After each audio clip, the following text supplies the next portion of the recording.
ತೆಗೆದುಕೊಳ್ಳದೇ ಇದ್ದಾಗ ಬೆಂಗಳೂರಿನಿಂದ ಮೈಸೂರಿನವರೆಗೆ ನಮ್ಮ ಶಕ್ತಿ ಇರ್ತಕ್ಕಂಥದ್ದು ಅಷ್ಟೆಲ್ಲ ಇದ್ದು ವಿಶ್ವಾಸಕ್ಕೆ ತೆಗೆದುಕೊಳ್ಳದೆ ಹೋದ ಮೇಲೆ ಸರಿಯಾದ ರೀತಿಯಲ್ಲಿ ನಾವ್ಯಾತಿಗೆ ಬೆಂಬಲ ಕೊಡಬೇಕು? ರಾಜಕಾರಣ ಮಾಡೋದು ಬೇರೆ, ಚುನಾವಣೆಗಳು ಬಂದಾಗ ಬೇರೆ ಒಟ್ಟಿಗೆ ಇರ್ತಕ್ಕಂಥದ್ದು. ಆದರೆ ಇವತ್ತಿನ ಈ ರೀತಿಯ ಕಾರ್ಯಕ್ರಮದಿಂದ ಸಾಧನೆ ಏನು ಮಾಡ್ತೀವಿ? ಏನು ಸಾಧನೆ ಮಾಡಲಿಕ್ಕೆ ಸಾಧ್ಯ? ಇದು ನನ್ನ ಮನಸ್ಸಿಗೂ ನೋವಾಗಿದೆ. ಯಾವ ರೀತಿ ನಡ್ಕೊಂಡಿದ್ದಾರೆ ಇವರು. ಈ ಪಾದಯಾತ್ರೆಯನ್ನು ಕಾರ್ಯಕ್ರಮದ ಮುಖ್ಯಸ್ಥರುಗಳನ್ನು ಯಾರು ಮಾಡ್ಕೊಂಡಿದ್ದಾರೆ? Who is that Preetam Gowda?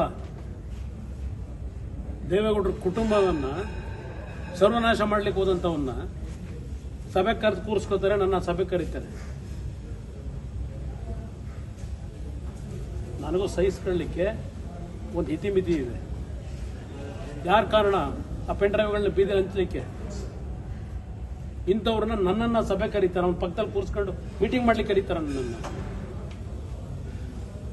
ನಮ್ಮ ಕುಟುಂಬಕ್ಕೆ ವಿಷ ಆಗ್ತಕ್ಕಂಥವ್ರನ್ನ ಜೊತೆಲಿ ಕೂರಿಸ್ಕೊಂಡು ಇವತ್ತು ಇದಕ್ಕೆ ನಮ್ಮ ಬೆಂಬಲ ಕೇಳ್ತಾರ.